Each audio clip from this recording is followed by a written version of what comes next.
right. Welcome back, ladies and gentlemen. This is David Patrick Harry with Church of the Eternal Logos. And tonight, I have a very interesting topic that I really want to share with you guys, titled Rootlessness, the systematic death of man. Now, it seems like, obviously, I'm making some big claims there. Bit of a clickbaity title, but at the same time, you're going to see my thesis that I think this really is the death of man. And so what am I talking about? Rootlessness. Let's begin by rootlessness. So I titled this stream Rootlessness because I just made a video over for my light went off. Oh, there it goes. Dang it. See my let's see here.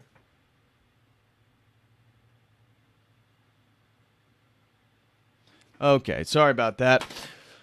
So I titled it Rootlessness because I just produced a video over for the members titled A Rolling Stone Gathers No Moss. And I showed how the original meaning of that phrase coming from the Latin writer talked about how it was insinuating that somebody constantly in motion is actually somebody who doesn't want to deal with responsibilities and rooting themselves into something. And so in contemporary culture, we consider a rolling stone a good thing. And so I talked about it in that members video, but in preparation for that stream and then kind of reflecting on some conversations I've had recently with people, I really got to thinking about the idea of tradition and roots and how this might be tied to, and my premise is going to be, to the tree of life itself. And that my premise for today's stream is man is intrinsically and spiritually linked to his ancestors. Severing that living ancestral connection divorces him from the tree of life. And so the tree of life is there's a lot of different, there's pagan understandings of like Yggdrasil and the world tree and all this stuff. But what I mean by tree of life is basically the connection, family trees, life. I was reflecting, one of the mental images I had was recently the movie The Northman, and I did a review again for members talking about how the sort of brutality of the Northmen is really indicative of the lengths men have gone to secure their progeny into the future. Therefore, the whole movie is about the family tree, perpetuating the family tree. And I began to think about our culture and its rootlessness and the systematic attempt to sever traditional masculinity, toxic masculinity, with tradition itself. I was reflecting with some friends about looking at my spirituality 5 years ago into psychedelics and spiritual not religious and all this types of stuff. And it was so much easier. I was thinking about all the drugs, all the sex, all the fun, all the parties, all the raves, all the different stuff that I was engaging with. And at the same time, because I traveled to China and knew about world religions and taught at the University of Illinois, that I thought I was, this was like a spiritual process. I thought this is the frontier of religion and spirituality. And now fast forward, I'm much older, and this Christianity thing. And so I was explaining to them how ironic it is, because a couple of my buddies, their wives are also diving into Christianity and growing in their faith and their relationship with Christ. And I was talking about how much more difficult the spirituality is, but the difference is it roots me in a tradition of men who have been doing this for a very long time, meaning trying to deal with the sexual promiscuity and push against all the sexualization of our society, develop skills, develop myself, become the fullest version of myself I can be. That now it's rooted in a tradition. There's more meaning here. There's more meaning here because I can see now that I'm back within a Christian context. Now I'm back within not just a racial, a European ancestry sort of traditional framework. Now I'm systematically connected to my father and his father and my great-grandfather and then all the ancestors going back to Europe and all the way back through history. And I know that a lot of people's tradition, because today's video is really about tradition, although I'm going to frame it within Christianity, but generally speaking, tradition aids us in better understanding. Tradition itself is a compass to reality. It's how we navigate things. And so when we look at the rootlessness, oh man, thank you so much, Boneman538, for the $100 super chat. Shout out to Boneman538. Thank you so much. Exactly. The tree of life is in blood. The tree of life is in blood. And I agree with this. And this is also tied to then why we commune with Christ. Christ, we understand within an Eastern Orthodox context that the crucifixion is the fulfillment of the tree of life. The tree of life, according to Eastern Orthodox theology, is a prefiguration of the cross itself. So people look at the cross, they see death. We look at the cross and we see life. That is the tree of life. That is the fulfillment of life, because it's the tree of knowledge that sort of connects us between, heaven and earth or whatnot. And it was that tree that caused our fall. And it's the tree of life, it's Christ, it's the incarnation that then redeems and lifts us back up. But this idea, we look at our society and we are so rootless.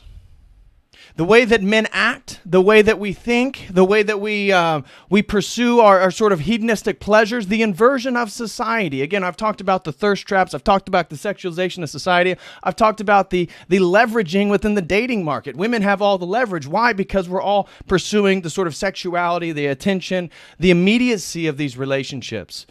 And really, the source of strength for men is in tradition. It's in the long distance race. It's in the race of life. This is where we actually, acquire our identity. And that's why then the whole thing of the contemporary world, where everybody's sort of picking and choosing and forming their own identities, this is a form of rootlessness, because our roots are given to us. Whether you're Chinese or you're an Iranian Muslim or you're an American Protestant or coming into Orthodoxy, the tradition of men throughout history is a compass for us to move through space and time to understand who we are and to build our own understandings of ourselves. So without the patriarchal tradition, man dies. Man as historically identified dies, because how do we even classify species? By biology and behavior. And the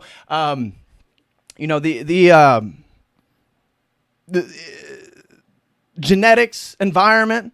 And so we look at then the transhumanist movement, we look at this great reset and we see this rootlessness and we see the severing of man's biological connection to previous definitions. We see the severing of man's traditional connection back to patriarchy and religion and all these different things. And so this, I believe, is literally a death of man. It's the redefining. It's man severing his roots, because anything that's living needs roots. Trees need roots. Plants need roots. But we as beings, as the epitome of creation, we need roots too. But our roots are non-physical. Well, in a way they are. They're biological. We have biological roots. We have cultural roots. We have religious roots. And when we look at the world today, I would say in many parts of the world, especially in the Western world, so my criticism is mostly of the Western world. I can't speak too much of the other places, but we see the deliberate severing of these, and this is the death of man. Because when you are divorced from your ancestors, when you're divorced from your family, when you're divorced from the tradition of men that have come before you, there's nothing else but for you to evolve into a sort of new creature, a new biological definition, a new behavioral definition. And that's exactly what we're seeing with the transhumanism, the transgenderism, the sort of sexuality stuff, that this is the redefining of mankind himself. And I went thinking about this phenomenon that I just contemplating, I feel like it all went back down to the rootlessness. That if we're situated with roots, if we have roots, then we're connected to a living structure.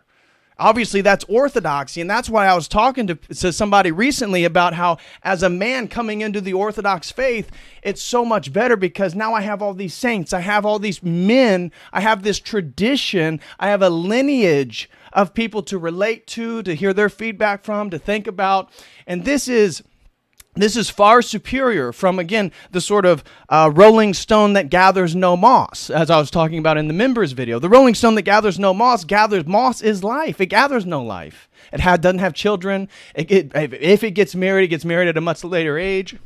And so the patriarchal tradition, the ancestral tradition, is how we have living roots as men. And this is toxic masculinity. This is traditional masculinity. This is what a man is. A man can't really be defined outside the context of his ancestral lineage.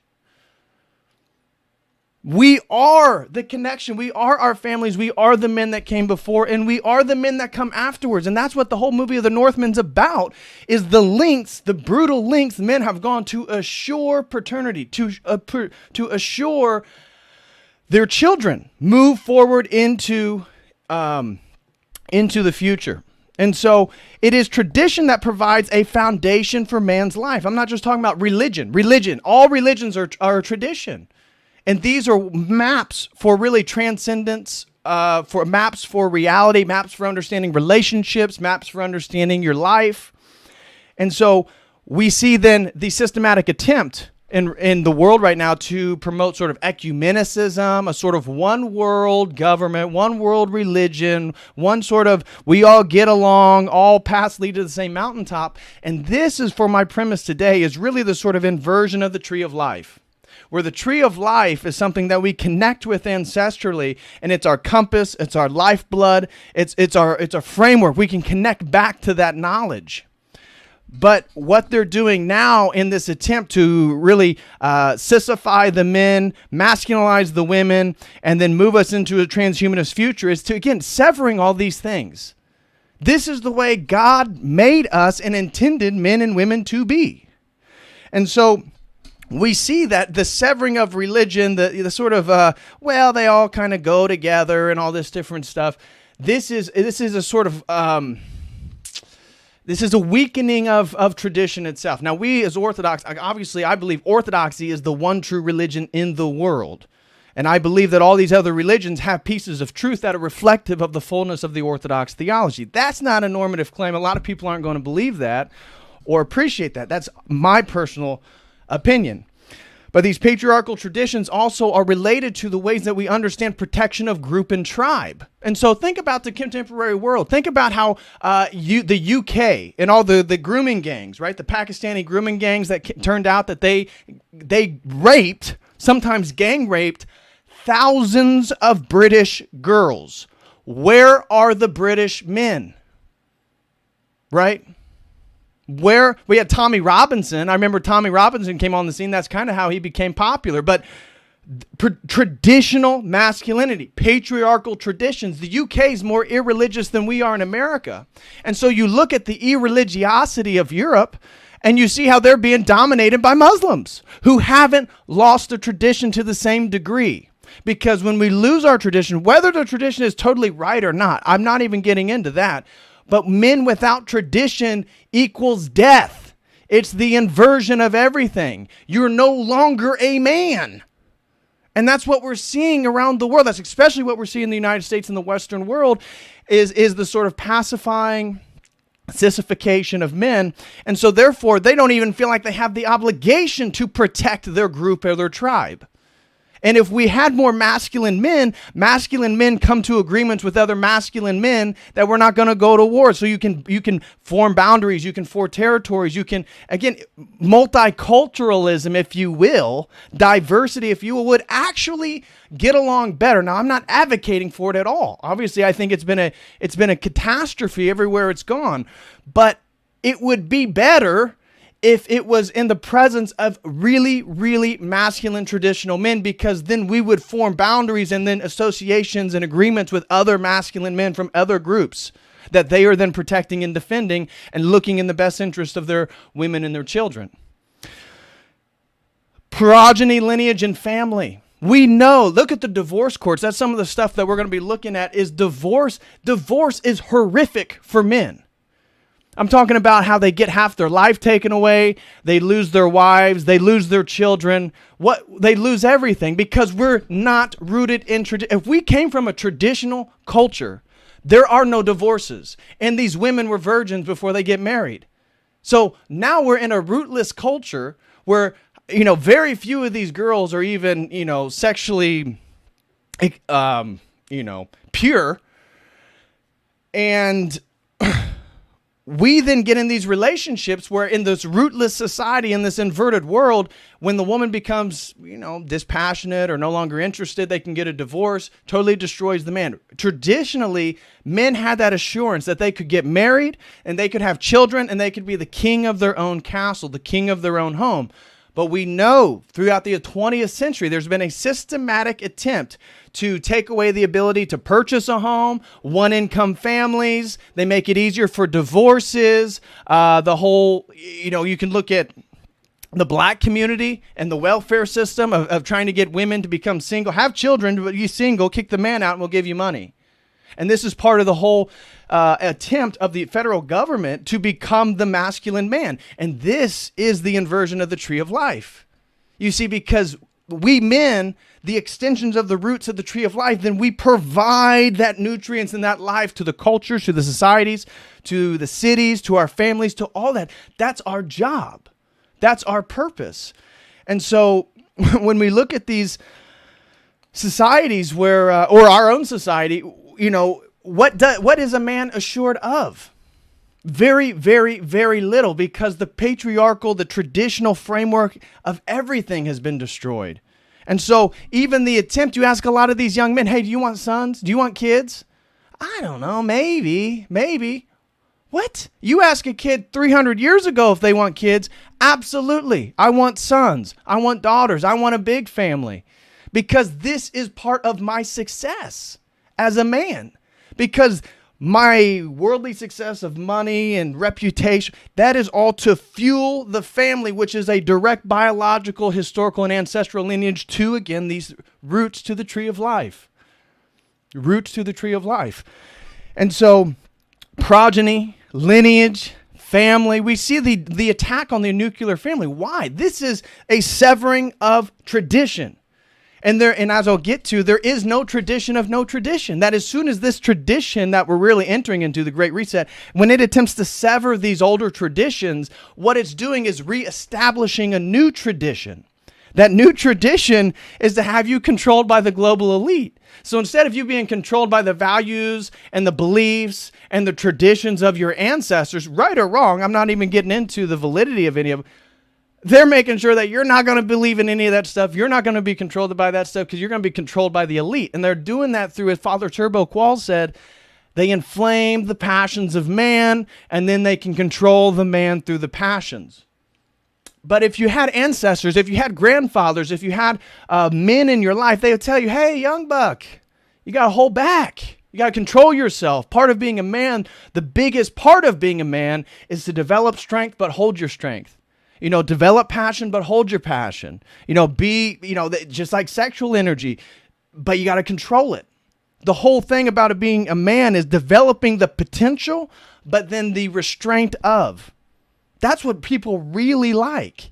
That's really what people appreciate about a masculine man, is the competency, the capabilities, and the sort of self-control and the restraint.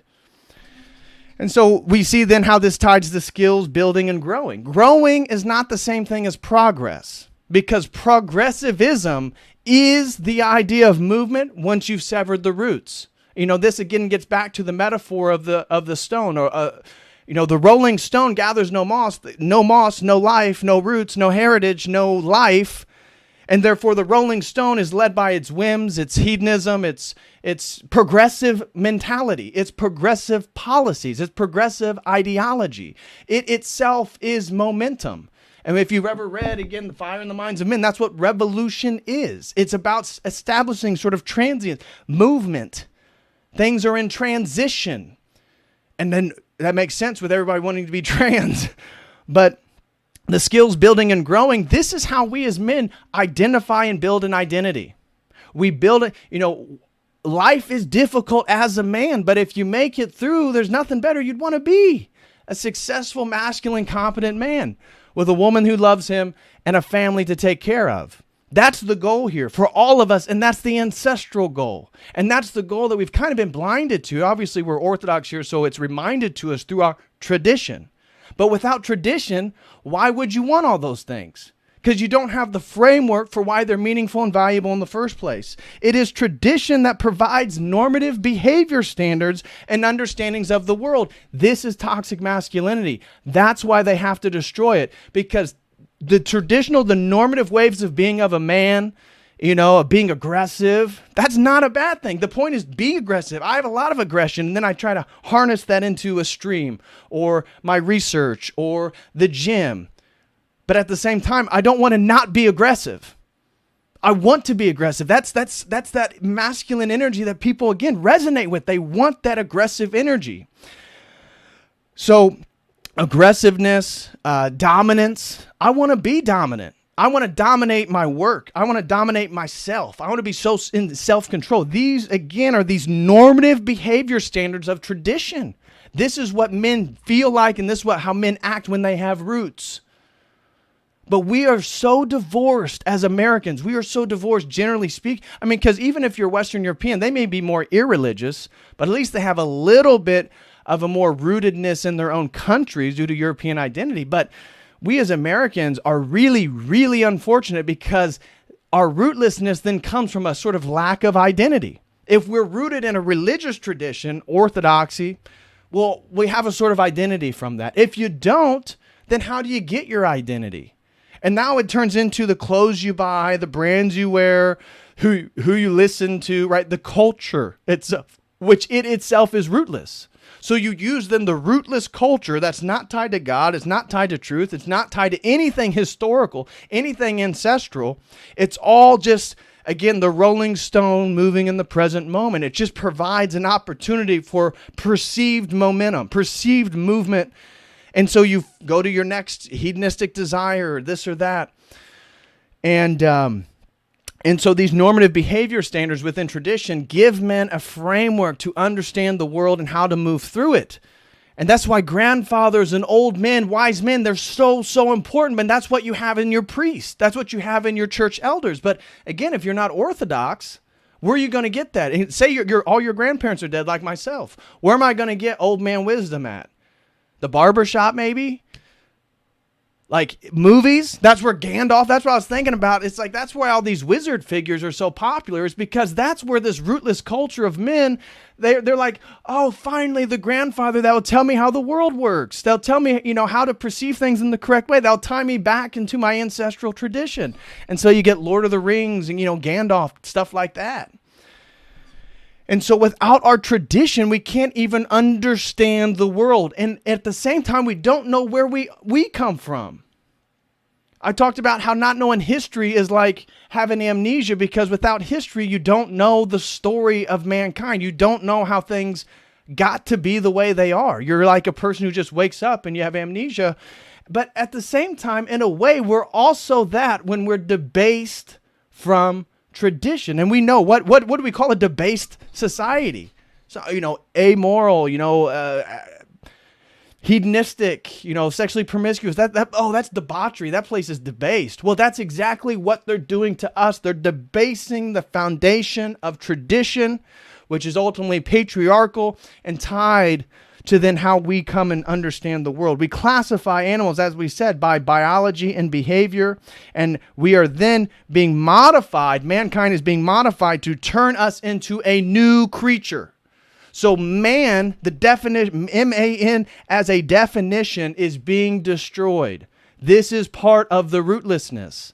The definition of what a man is being destroyed, and in turn, this transhumanism, the sissification, it's all then forming a new creature, because the sort of non-gendered, androgynous, cosmonaut future they are sort of trying to lure people into, this is a different creature. That is not the creature that was created by God. That is not the biblical understanding of a man. That is not the biblical understanding of a woman. That's not even a man or female understanding across, again, religious traditions. No tradition believes it that way, because traditions are rooted within space and time, and to some degree then they're forced to sort of deal with reality. And I would say then all traditions to some degree are better than the rootless tradition that they're trying to force upon us. Because as I said, there is no tradition that's not a tradition. They're trying to sever tradition so that the new tradition is that you'll wear your mask, you'll get your jab, you'll do whatever, CBS, the news, NBC, Fox, whoever tells you to do whatever. That's the new tradition. That's why then the brands they use such religious language, right? Because it's the commodification of your own spiritual, your own identity. It's all just consumerism, you purchasing and buying, and that's exactly what they're trying to do with everybody, like figure out what their identity is, your gender. That is rootlessness. Because as soon as you cut off your testicles, you can't go back. And again, you're like cutting your lineage. You're taking yourself and you're moving into an entirely new direction of being than your ancestors ever intended. And so, as I said, they are severing then our roots to the tree of life. Man is becoming rootless, which means death to who God intended him to be. This is the spiritual fall. And so I would say then every man is spiritually dying as they move into this transhumanist agenda. I don't mean, the Orthodox Christians. I mean every person, every man on the planet was created in the image of God. God chose, through his free will, chooses for all of us to be alive right here, right now. That's part of this whole overpopulation thing. It's ridiculous. From a religious standpoint, is anybody who's living has the breath of life, which only comes from God. So God has chose for these people to be here. We obviously know that there's an agenda to depopulate the planet. And so this is a spiritual death for every man. I don't care if you're Chinese and you don't think you're religious. I don't care if you're from, the tip of southern Russia, or you're in Siberia, or you're down in Brazil. This entire agenda is a rootlessness. It's a severing of the definition of what a man is in the first place, to then bring you in and reorient you into a world in which they define these standards. And you then are going to become a new creature, a creature that God did not intend, because that is the spiritual death. We either move towards spiritual life, which is Christ, or we move towards spiritual death, which is sin. And obviously that is the fullness of what this agenda in front of us is doing. And so being rooted in tradition provides, as I said, a compass for being. This is one of the sad parts about being a man in the Western world, is we have no initiation rites. Now, when as a man in the Western world, you go from adolescent to adult, right? There is no rites of passage anymore. What is it? Turning 16 and getting your permit, your car license? Is it getting your first car? Is it graduating high school? Is it going to college? Where in the Western world is your rite of passage? And an agreed upon cultural standard that men then must pass through, and then they've entered into their state, their masculine state, where then their culture usually provided them with the opportunity for a wife who would then, the option of marriage not there, divorce not there. So he knows whoever I get married, they're going to be with me for the rest of my life. Now, obviously, people treat other people, can treat people poorly. I'm not talking about that. I'm talking about just the assurance of tradition. And that a man back then, he could be assured that a wife would be there. He could be assured that he would have children. And he could be assured that he would be in charge of his own domain. That is not the case anymore. Death. Tradition provides you a compass for how do you understand the passage of your parents. All of our parents are going to die. Some of us, our parents have already passed. That is going to be extremely hard. But tradition provides a foundation for a man to deal with that. If you don't have tradition, what are you going to do? Kill yourself? Take pills? Take fentanyl? That's exactly what we see in our world. It's exactly what we see in our societies. And so, again, tradition, it's our compass. We can't even understand, and that's why it's so subtle, but it's so corrosive, getting men to be totally divorced from tradition. I was talking with some friends, and I was surprised that some of the guys were not as adamant about me as wanting to marry God willing, if I have daughters, I want them to be virgins. And some of my good buddies, they were like, oh man, you're kind of crazy. You're going to make your daughter like super sexual because you're going to be like super strict and all this stuff. And I was like, no, that's ridiculous. And then I explained my position, but even some of my friends who aren't rooted within tradition then don't have the standards to even understand the boundaries, and then are okay with, I guess they don't want their daughters to be whores, but they're okay if they're not virgins when they get married. And it again is part of a rootlessness, because our ultimate value structures, where are they coming from? Why do we think that is okay? And that's all these are very contemporary modern sentiments that a lot of people just haven't thought about, because they haven't, again, reflected on it. They haven't reflected on these larger questions, these larger values issues. And so being rooted in tradition provides a compass for being, and at the same time, it's more difficult. As I said, me trying to be voluntarily celibate, deal with my struggles, deal with my temptations, deal with my sins, pray, try to be righteous, try to be moral, make sure that I'm working as hard as I can on myself, becoming the best version of myself, because that's the last thing I want. That's the last thing I want, is God to look down on me and said, I gave you all these opportunities, you didn't take advantage of them? I mean, for all you guys out there, God allowed you to be a man. One of the biggest differentiating characteristics between men and women is strength. If you're not developing the attribute of strength, what are you doing?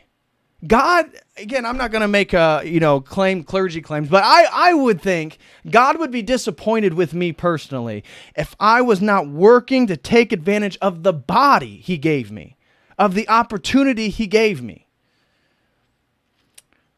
So this life isn't easier. It's actually more difficult. Being rooted in tradition provides you with all the resources, but then forces you to become more responsible. It forces you to maturate, because that's the only way the tradition maintains itself. You see, we grow up and you listen to the old man to give you wisdom, but one day you're going to be that old man providing wisdom. That's your goal. And if you aren't that man, again, God forbid something happened to you, but if you're not that old man that can't provide that wisdom, what did you do in your life? How are you giving back? How are you, again, rooted within that ancestral lineage all the way going back to the tree of life, which then is fulfilled with the crucifixion of Christ, which is the theosis, which is the incarnation fusing man's nature with God's nature. But even though it's more difficult, it's an exceptionally more meaningful pursuit. It's exceptionally more meaningful because, especially once you take this stuff seriously and you start praying, you start going to church, you start rooting yourself in tradition, you make as a man yourself the best version you can possibly do, and you do that every single day. Then you know it's real. Somebody saying God did not make everyone have children. That's dumb, like a dumb state. Of course not. We're talking about general normative claims here. Please, guys, don't make statements like that. Well, he's making a general normative claim that people should have children. Of course, yeah, we have monks, bro. I'm Orthodox Christian. We have monks. Monks don't have children. I'm talking about, obviously, other types of people. Your roots are given to you. So this identity thing, again, is providential. That's what's interesting about it, too. So whether, again, you're born in Iran or you're born in America or Brazil, your roots are biological. It's your race. It's your language. Again, it's what your dad did. I got a thing on, some of the most traditionally masculine men right now and how they raise their sons. And it's talking about how, this guy's he's a bull rider, and he has a 2-year-old, and his 2-year-old wants to become a bull rider just like his dad. Well, that's part of this identity, right? His dad gives him, again, we're all sort of, this is the thrownness that Heidegger talks about. This is the thrownness into the world. You don't really, you don't choose these things. And so they're forced upon you. And then the world, this inverted world, is trying to get you to re-identify, re-choose your identity. You see, you can't. The one you can choose is following Christ. So it doesn't matter which country, which religion, which background you come from. You can then have a new identity in Christ. And that's what that whole process is.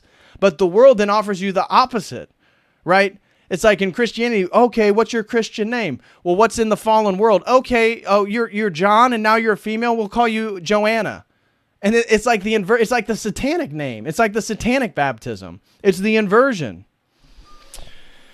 And so getting people to choose their identity is part of debasing them from their own roots and keeping people in this rootless situation. And I would say this rootless situation is the state of the Western world, and the masculine crisis is because men haven't realized that they're debased, that they have no roots. And this is then an opportunity for orthodoxy, because orthodoxy is it's salvific.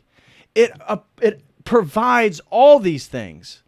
The masculine men, it's a patriarchal tradition. We have fathers and priests and clergy. We don't shy away from the patriarchy. We embrace it. We promote it. And so there's a rootedness there for men to sort of feel like they finally have their own place, not just in the world, but also just to hang out with everybody else. And so, as I said, there is no tradition of no tradition. So the severing of tradition is not to make you become traditionless, because to be traditionless would then, if you did that over time, would be a tradition. So there is no tradition that's not a tradition. There is no traditionless. So the tradition that then people are entering into, we saw it with 2020. This is the new tradition. This is the new world order. This is the new religious structure. This is the new patriarchy. It's the institutions. It's the World Health Organization. It's the CDC. It's all these sort of facades of institutional power that are backed by, again, these global elites, the same satanic agenda. And we see it. So the new tradition is trying to have you controlled by the global elite, which we saw with, now when I go out and people are wearing masks, it's a political marker. The only reason somebody wears a mask, whether it's a N95, surgical mask, whatever, it's a political statement at this point. Why would you wear, you would have to be brain dead. But it's a political, and they are then a part of this new tradition. You see, it's not like there's always going to be authority. There's always going to be power, as Foucault talked about. There's always power. For them, power is the only thing that is real. So the whole thing is about what are the powers that are threatening the global elite. And the number one is men being rooted in tradition. Don't you see that? That power structure of men, if we then are rooted in tradition and we are willing to die for our tradition, we're willing to die for our groups, we're willing to die for our wives and our kids and our extended families, then what power do they have? They have to have us apply and go along with their agenda. But if we're rooted in tradition, then we have life. We have life. We have that blood that connects back to Christ, connects back to the tree of life itself, connects back to all of creation. But when we then give that up and we belong part of them, we are killing ourselves spiritually and literally, because that then we're basically just another sacrifice for their ritual system.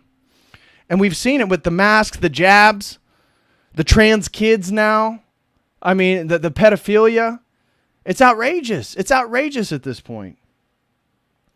And so this is what it's all about. It's swapping out traditions. It's making sure it cuts completely the patriarchal traditions of old and reestablish this new global feminine goddess something tradition. I don't know what it is. It's still authoritative. It's still powerful. They're going to put a gun to your head if you choose to go against it. But that's exactly why we need to stay rooted in our tradition. Because rootlessness is getting you tied again to the inverted tree of death. That's really what their system is because they perceive themselves to be God, or they're just working, literally for the evil one. But what this thing is, this whole great reset, the one world government, it is the tree of death. It is the Yggdrasil, right, that connects the transcendent realms, the metaverse with Earth or space. Well, I don't know what they think they're doing, but it's all going to kill you. That's the point. And so our traditions provide us with a survival guide. If we want to live, obviously we need to get back to the one true God, the Trinity, Jesus Christ, that bridge in which we cross through theosis. And that then is our ultimate survival guide into eternity, right? Christianity is the survival guide tradition that it provides a survival guide through the physical world, but also into eternity, because I believe it to be the true one world religion, or the true religion in the world, the one true world religion.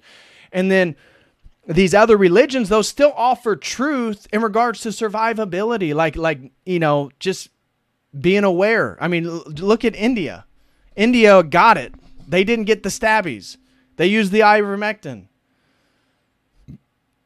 I'm sure some type of the tradition aided in their, just to traditionalism generally speaking, aided in their cultural resistance to it.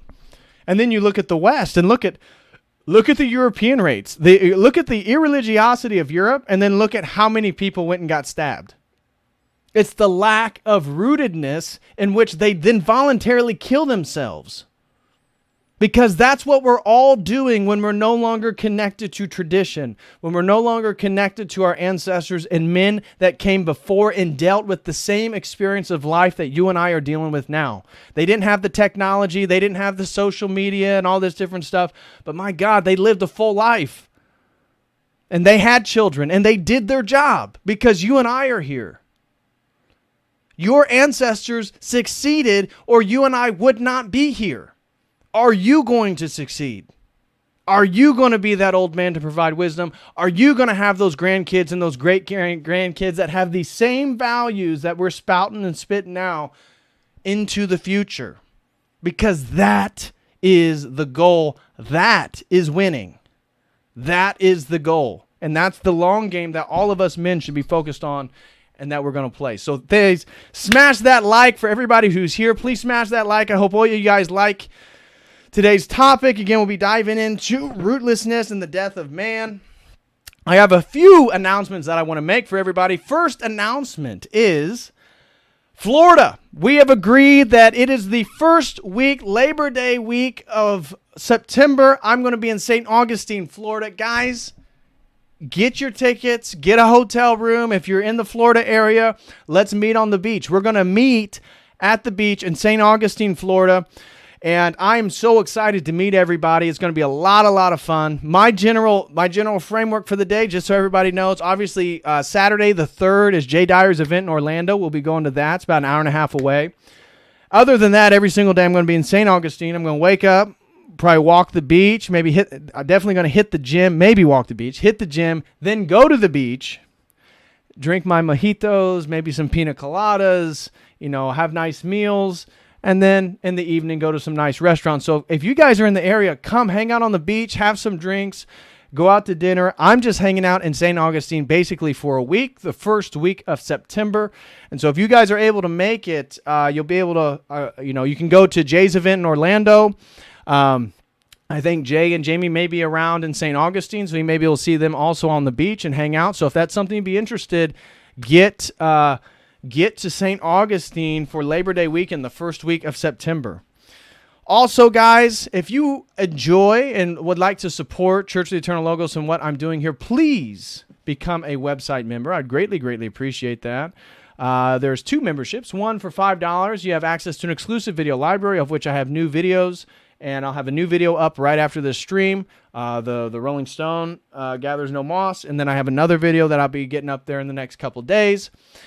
So if you'd like to have access to exclusive video content, sign up for a $5 membership, or you can get the $25 premium membership where we meet twice a week in a Zoom meeting. Shout out to all the premium members. And also, you'll have access to that same video library. So please use that link and become a website member if you would so like. Also, if anybody be interested in signing up for a one-on-one session, you can do so here with this link. And got some slots open for this Thursday. So if you're able to make it this Thursday, we can set something up. And also, if you guys have a good topic you'd like for me to dive deeply into, please sponsor a stream. And that's with the link that I just posted in the live chat. You can sponsor a stream, and I will dive into any topic of your choice. I will not argue whatever you want me to argue. So that's a little different. But you give me a topic, and I'll do it, and I'll come up with my own sort of approach and opinion. So if that's something that you would be interested in, please use that link right there for a COTEL sponsored stream. Okay. So now with that being said, let's dive a little further into today's topic. Again, major shout out to BoneMan538 with the $100 super chat. Really appreciate that, brother. God bless you. Thank you very much. And guys, please super chat if you would like to support and use the Streamlabs link if you would prefer. If you could. If you prefer to use YouTube, feel free to use YouTube. But if you could, please use the Streamlabs link. I greatly appreciate that. Okay, so let's get into some of the stuff I want to share with you guys. So let's see here. Bada bing, bada boom. Okay, so here's a little bit on the Tree of Life, generally speaking. And so the Tree of Life is a fundamental archetype in many of the world's mythologies, religious, and philosophical traditions. This is not the biblical This is the general. That's what I was talking about. Well, the tree of life has been used a lot. This is the general tree of life. It is closely related to the concept of the sacred tree. Now, obviously, when we talk about family trees, we're talking about a tree structure, and trees are always, again, have roots, deep roots. And so that's part of, again, the theme of today's stream. The tree of knowledge connecting to heaven and the underworld, and the tree of life connecting all forms of creation are both the forms of the world tree or cosmic tree, or portrayed in various religions and philosophies at the same tree. Trees promote health, social well-being by removing air pollution, reducing stress, encouraging physical activities, and promoting social ties and community. And so I couldn't help but think, wow, trees sound like they would be doing a lot of what men would be doing if they were, again, rooted in their family tree and their ancestral tradition. That is promoting health and social well-being. No, every society is better when men are more masculine and traditional. Removing air pollution. Well, I would say environments are less toxic and dirty and crime when men are more masculine and more traditional. Reducing stress. I would say stress in societies would go down. Crime would go down. Anxiety would go down with more rooted men with traditional masculine standards. Encouraging physical activities. Well, men are usually physical. And then promoting social ties and community. I would say our social ties and our communities are falling apart because of the lack of masculine traditional values. And so now, I heard horror stories of people just walking around in New York recently. It's like, it's crazy there, again, and it shouldn't be. If we had a traditional society with shared values and shared ethics that, again, are time-tested, rooted within tradition. So here's the biblical tree of life. In Judaism and Christianity, the tree of life is first described in chapter 2, verse 9 in the book of Genesis as being in the midst of the Garden of Eden and with the tree of knowledge of good and evil. After the fall of man, lest he put forth his hand and take also of the tree of life and eat and live forever. Cherubim and a flaming sword are placed at the east end of the garden to guard the way to the tree of life. The tree of life has become the subject of some debate as to whether or not the tree of knowledge or of good and evil is the same tree. Okay, so I scroll down here to Eastern Christianity, not this Western stuff. Eastern Christianity. The Eastern Orthodox Church has traditionally understood the tree of life in Genesis as a prefiguration for the cross, which humanity could not partake of until after the incarnation, death, and resurrection of Jesus.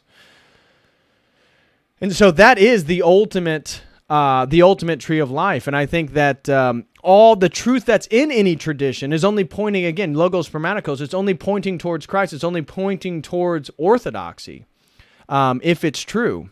And so, I think this is still consistent with what I was talking about. Anyways, here's a little article so you can see what exactly they hate. I found this one more recent, 2020. This is reviewed by a medical doctor. Yeah, so you can be rest assured that it was written by Amy Moore. And so it was written by a woman, of course. And that's part of the problem, right, is that women are out of control. And I know this could be controversial, so I'm going to watch my words here, just how it could be taken. But the OnlyFans, the sexual degeneracy, for example, just the other day, I was talking with a guy at church on Sunday, and he's going through a horrible problem with, he has a daughter, beautiful daughter, and his ex is doing everything she can to prevent him from seeing his daughter. She's making up these outrageous claims. She wouldn't let her go to Orthodox church with him, claimed that he's in a cult, told the daughter that she was going to call the cops. I mean, the daughter is like 6 years old. Said that she was going to call the cops on her dad if she didn't go with her mom because she wanted to go to church. And the thing is, she knows that if she calls the cops are going to arrest him. That's the state of the world that we live in. A man has no rights inside the home whatsoever. And so he's totally been tied. His hands are totally tied behind his back. He can't do anything. He can't say anything. Because if she gets upset and she wants to complain or call the cops, well, then he's the one that looks bad. He's the one that they'll arrest, even, no matter what the reality of it is. And so we live in a terrible state for men, especially in regards to these relationships, especially in regards to having children. And you know, that's why I am like super picky and careful about who I'm going to set my life up with, because I want to make sure it's with somebody that is rooted within these same traditions and is under the same authority, because the modern woman has no authority over her. Now, she does ultimately in like the state. That's who she works for. But like, you know, so many of these women have daddy issues. So they don't submit to their father. They don't submit to tradition or the church. They don't submit to anything. They only submit to their own wills and desires. And therefore, those are the types of women that are going to leave you if they're upset. They're going to hold their children away from you if they, you know, want to be mean to you in one way or another. So, men have to be very, very, very selective. Make sure you're with a woman that you can trust. Make sure you're with a woman that knows marriage isn't always going to be fun. It's going to be hard. But that it's somebody that's going to stick with you through the thick and thin. Because that's the only thing that's meaningful. And when you guys are old and you're 70 years old and you're able to sit on a front porch and a swing and look at the grandbabies that are living and playing in the front yard because of what you guys did through the commitment with each other, which is in the bounds of Christian morality and tradition, there's nothing that could be better than that or more meaningful. I cannot wait till I have that opportunity in my own life. So anyways, here it is. Here is the official, what is toxic masculinity for these leftist women? So toxic masculinity involves cultural pressures for men to behave in certain ways. Yes, absolutely. And men should be expected to behave in certain ways. And it's likely this affects all boys and men in the same fashion. Toxic masculinity refers to the notion that some people's idea of manliness perpetuates domination, homophobia, and aggression. Aggression, good. Domination, good. You know, homophobia, I refuse to say that I have an irrational fear of same-sex couples. I do not have an irrational fear of same-sex couples.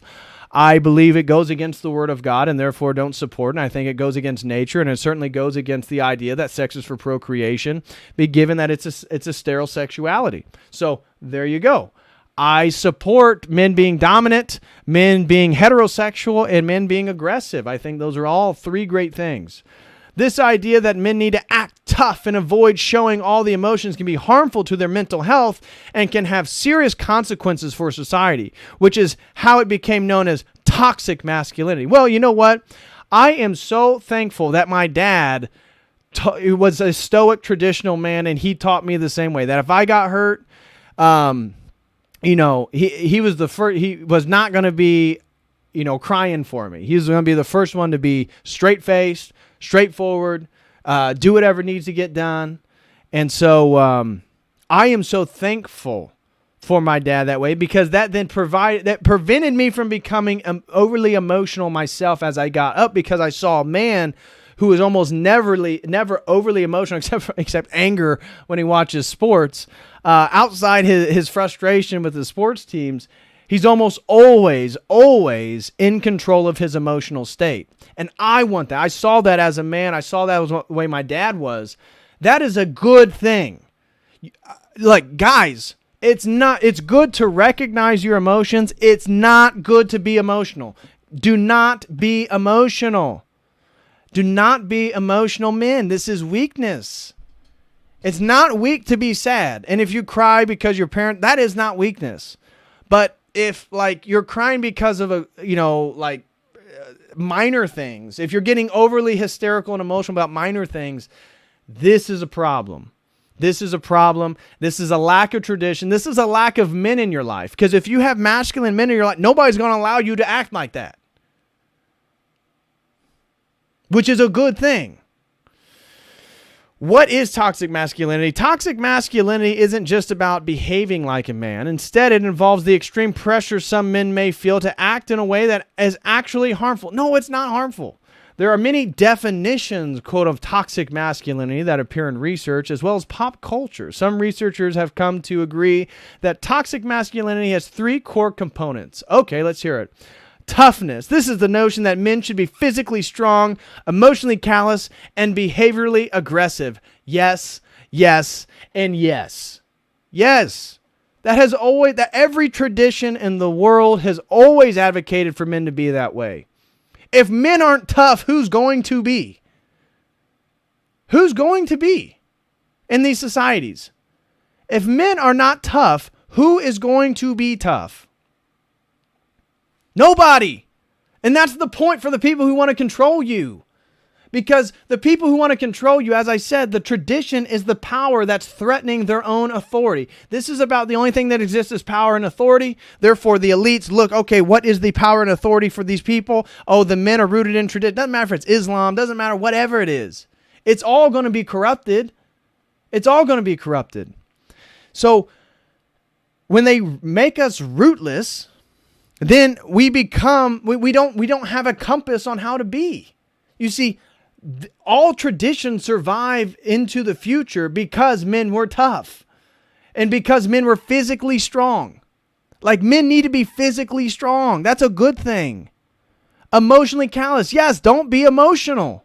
That is a good thing. That is a good thing. And behaviorally aggressive, that is a good thing. If men weren't aggressive, our societies would have never got to this place. The only reason those things are considered bad is because there's a systematic attempt to kill man.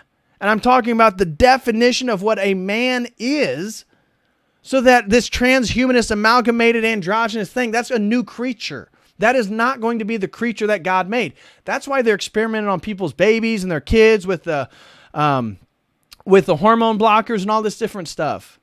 This is just playing around. Okay. Anti-Femininity. This involves the idea that man should reject anything that is considered to be feminine, such as showing emotion or accepting help. What? That's stupid. That is so stupid, right? Again, tradition. Tradition helps men. Men are told to ask for help to learn how to do things. You also figure it out your own way. Anti-femininity is not about anything considered, like, what is considered feminine? Like, a man can be creative or something like that. Again, the whole word is so stupid. It's so low IQ. You just want to slap the people who write this stuff. It's so dumb. And so, the anti-feminine, like, no, traditional men are not anti-feminine. And they show emotion. It's just that we need to control our emotion. And in regards to help, that's the whole thing about skill sets, apprenticeships, tradition, groups of men showing you how to do things. That's how we learn how, that's our help. That's how we learn how to do things. Power. This is the assumption that men must work toward obtaining power and status, social and financial, so they can gain the respect of others. Yes! That is the whole thing. That's the whole red pill about dating. Look, women are interested in power. Now, you're thinking, whoa, well, that means all. I'm not talking about kings and emperors and real. I'm talking about power in regards to competency, power in regards to self-control, power in regards to intelligence, power in regards to personal strength, power in regards to their business, their career, how much money you make, right? Women are born with value. They're cute, they're pretty, and they're fertile. That value can only go down as the more men they have sex with and as they get older. Men are born with very little value.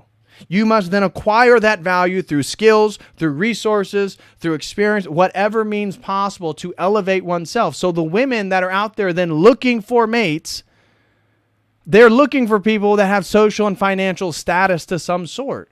Because if you don't have any finances, how are you going to support a family? Which is, again, the point.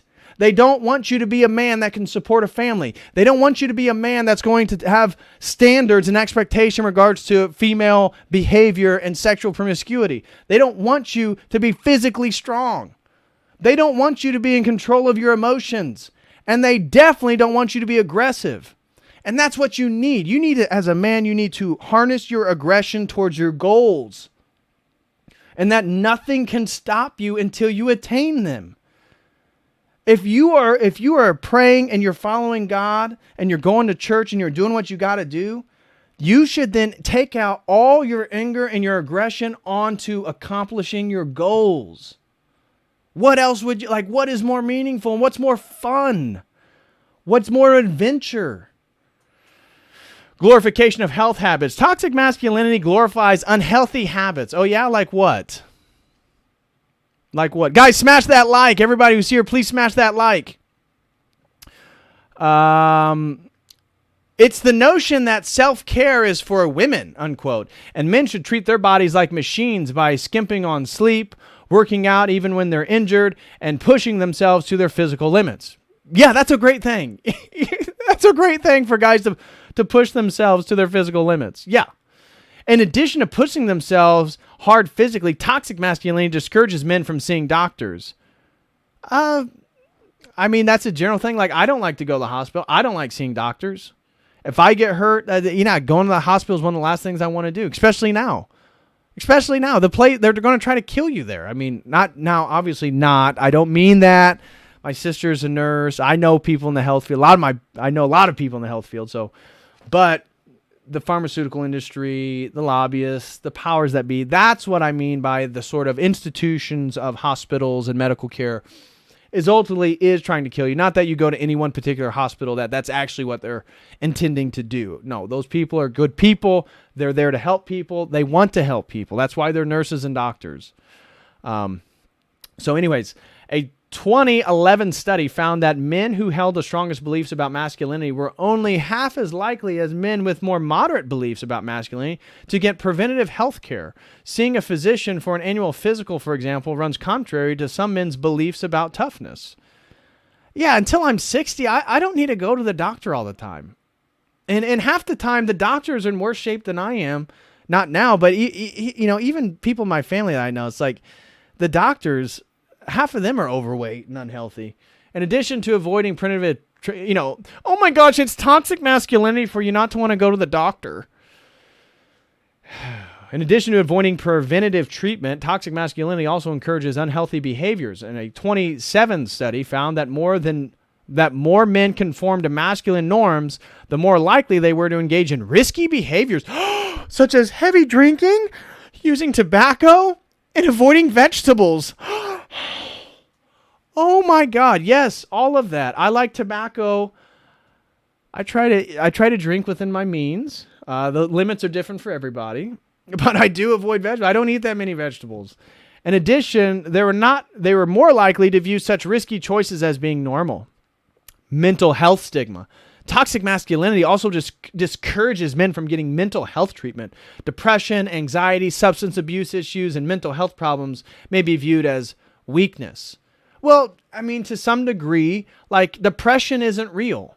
I mean, I say that, I know that depression is real, meaning people really feel depression. I think that it's due to a lack of meaning in people's lives. Like, I just personally don't believe that if you're praying, you're going to church, you're part of a community, you have a skill set, you're working on yourself, you have friends, and you're like, have momentum in your life moving towards goals. I mean, you may feel down and out like a day or something, but somebody who's perpetually depressed, it's not real. It's like, dude, you got to get up off your butt and like do something, like make something of yourself. Substance abuse, I get it. Ultimately it comes back to a willpower thing. And I'll be honest, I don't totally disagree with those being signs of weakness. At the same time, I understand how the extreme forms of depression, anxiety, and substance abuse would need treatment and help to some degree. A 2015 study found that men who bought into traditional notions of masculinity held more of a negative attitude about seeking mental health services compared to those with more flexible gender attitudes. Well, of course. I mean, I'm not going to go to a shrink. Like, these people are weirdos. Like, they don't even believe in gender. And they're going to talk to me about my mental health problem? You got to be kidding me. Toxic masculinity may also stress that it's inappropriate for men to talk about their feelings. Avoiding conversations about problems or emotions may increase feelings of isolation and loneliness. This may increase feelings of loneliness. It may also reduce men's willingness to reach out and get help when they're experiencing a mental health issue. And so it's like, I really don't even understand this, because men, most of all the dudes that I know that I'm friends with, I would say they're all traditionally masculine. You don't go to your buddy and you, like, every little problem that happens, like girls, have a cry fest or sit and talk about it. But if you have something serious in your life, I feel like all my buddies, I could, like, if something really traumatic happened in my life, one, they'd probably reach out to me, and I could have serious conversations with them. If I was really upset about something, I could share it with them, and they would give me positive feedback. So this idea that, traditional men, they don't talk about, no, that's not a topic of conversation. But if something in something out of normality happens in my life, all my buddies would probably they would reach out and they would try to give words of support or encouragement of some sort. So that the idea that you're not allowed to talk about your feelings with other guys, that's so stupid. Like, no, that's not even real. I don't even know of anybody that's like that. Race, ethnicity, and gender. A man's race and ethnicity may play a role in how he views masculinity as well as how others perceive him. A 2013 study found that among white college students, Asian American men are viewed as less manly than white or black American men. The masculine requirement to remain stoic and be a good provider can lead to the John Henryism in African American men. The term is used to describe men who use high effort as a way to cope with problems, and they continue to do so in the face of chronic stress and discrimination. A 2016 study linked the John Henryism to an increased risk of hypertension and depression. Boys of all races and ethnic backgrounds who do not act masculine enough may be subjected to harassment at school. I mean, are you guys getting this? Like, don't you see what they're doing? They're wanting these guys. They're wanting you to basically, like, just focus on your feelings and just create narratives in which you're weakened, right? What this is about is it really hates the toxic, traditional, masculine quality of not wanting to be weak. And that's not a bad thing. But you see, they want you to talk about your identity. They want you to talk about your emotions in a really negative way. They want you to talk about yourself as being weak because they want you to be weak. They don't want you to think that you can get through things yourself, that you can handle it, especially if you have a connection with God. Like, me and God got this. In 2015, the National School Climate Survey found that 85% of LGBTQ students reported being verbally harassed at school over their gender expression or sexual orientation. Non-conforming students reported worse treatments than kids who conform to traditional gender norms while also identifying as LGBTQ. Yeah, because it's not normal. And it's not traditional. And the majority of people don't agree with it. And there really doesn't need to be this absolute explosion of it for young kids. It's ridiculous. Helping behavior. Men who view themselves as more masculine are less likely to engage in what researchers call helping behavior. That means they're not likely to intervene when they witness bullying or when they see someone being assaulted. Absolutely false. That's the opposite. That is the absolute opposite. Right? When, myself, but everybody I know who's like more traditionally, if somebody was getting beat up or like a kid was being, like, you would step in, like, because you have the confidence to deal with that situation. You wouldn't just let the injustice occur. If you're a weak man, you can't do anything about it, which is exactly what they want you to be. If you're a traditional, physically strong, emotionally stable, aggressive man, you can put an end to the bullying or the violence. And so you're the one who's more likely to step in, not walk by it. That's stupid. That is totally contrary to everything I know about men. A 2019 study found that toxic masculinity can prevent men from consoling a victim, calling for help, or standing up to the perpetrator. What? Toxic masculinity does not make somebody not stand up to a perpetrator. What? Men who endorse their belief that men should be strong and aggressive were more likely to perceive negative social consequences associated with intervening as an active bystander. Anyways, you can't even trust these university studies. In instances of sexual assault, for example, men who identified the most with masculine behaviors were less likely to stop the assault. The study found that men would intervene in any conflict if they thought their reputation was being traditionally masculine was being compromised. No, again, this is how you know this stuff is so phony. Like, the people who write this stuff. No man sits there and thinks, oh my gosh, I better not do XYZ because then my traditionally masculine reputation may be tarnished. What? Nobody's making those calculations at the grocery store when they see somebody being, but what are you talking about? Like, you see, this progressive women stuff is so stupid. The APA's guidelines. Over the years, the American Psychological Association, which again doesn't recognize male-female distinctions, so, the American Psychological Association doesn't have much credibility at all, began to recognize that societal pressures placed on men can have drastic consequences for individuals as well as society. Members of the APA created new guidelines for psychological practices that treat boys and men to help address some of the problems associated with masculinity. Drawing on more than 40 years of research, they suggest that traditional masculinity is psychologically harmful. They also report that socializing boys to suppress their emotion creates damage both inwardly and outwardly. No. Like, my sons, and so I think I've told some of you, I am the last male of my family line. I have one sister, and she has had 3 daughters, and they're not having any more kids. And so I am the last male. I need to have a son to continue my family line. So my ancestral lineage is totally bound up in me and basically my ability to produce some swimmers that are going to be XY that make it to the egg first. And my kids are going to be raised in a similar fashion that my dad raised me, to not be overly emotional, to not promote crying all the time, to promote toughness, to promote athleticism, to promote competition, to promote physical strength, to promote self-criticism. That's what my dad put in me, and that's why I'm able to be the man I am. Thank God. I thank God for my parents, because they still being, and then they're older boomers, so my parents are in their 70s. That saves me.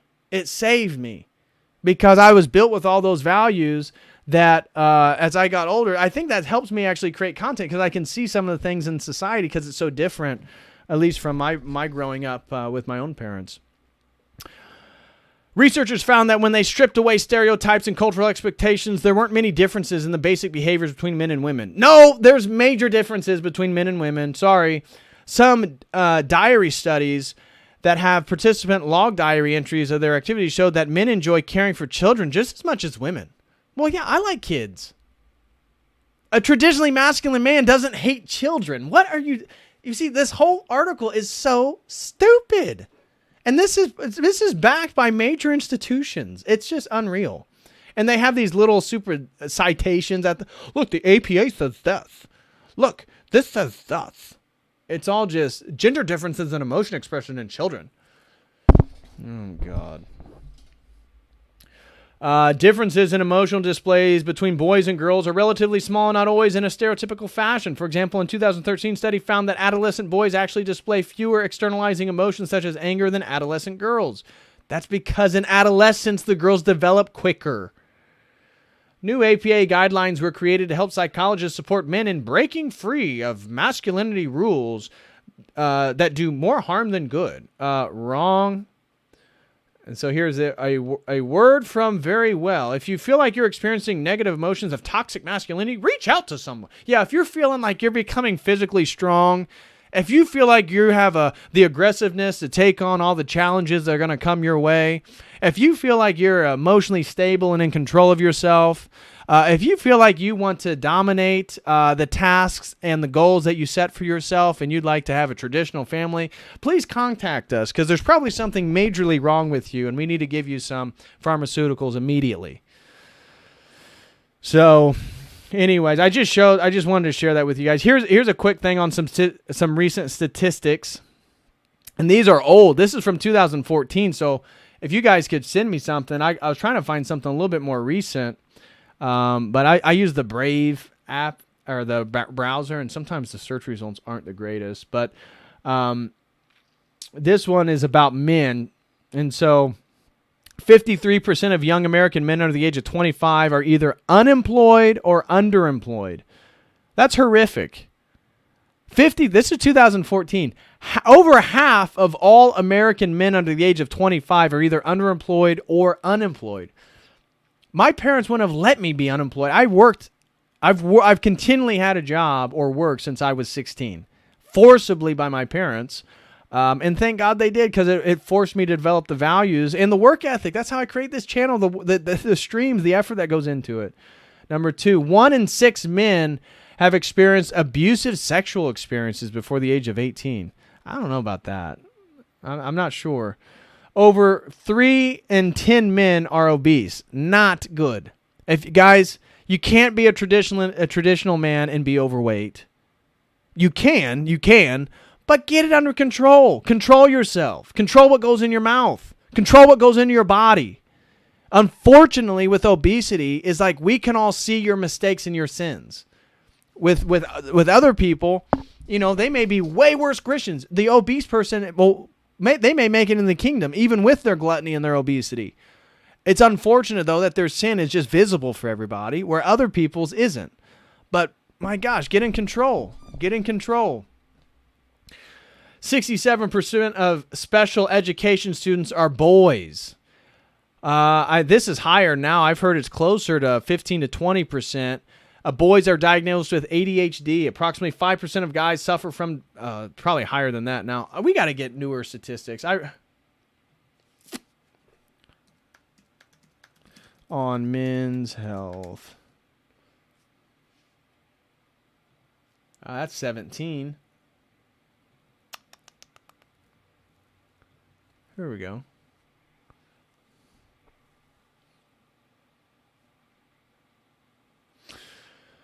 Fact 1, men are less likely to seek health care than women, of course. Fact 2, prostate cancer affects 1 in 9 men. That is a serious one. Prostate cancer, I've met a lot of people that have, older people, men, that test positive for that. Be careful with that. Fact 3, mental health is one of the most stigmatized issues affecting men. Men should be making better lifestyle choices. I honestly think a lot of these problems, like this whole mental health stuff, men just don't have tradition. Like if men had a church to go to, a priest to talk to, a community to belong with, like a God to pray to, a lot of this stuff would be, alleviated. The problem is there's no tradition. The rootlessness is literally killing men. It's literally killing men. And so this is how divorce is harder on men than women.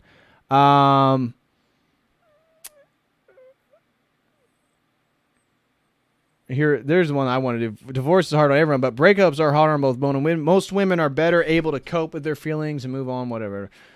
Anyways, I wanted to find something. I didn't find it in time. I was looking right before the stream started on some of the divorce statistics, because it's horrendous, guys.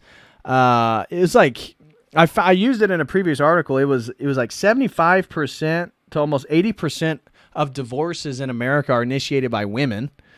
And then you look at the divorce laws. It depends on which state you're in, obviously, but some of them are just atrocious.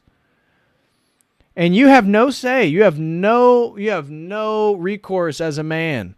And so that's why we guys, we have to make sure that the women we make babies with are absolutely good quality. And that's why this whole sexual thing, the thirst trap thing, I think this is the biggest, again, just as Father Turbo said, it's inflaming the passions of man that allows the system to deceive man. And so we're all being deceived. The way that they're cutting the roots from the tree of life, the way they're divorcing us from our tradition is through our sexual passions more than anything.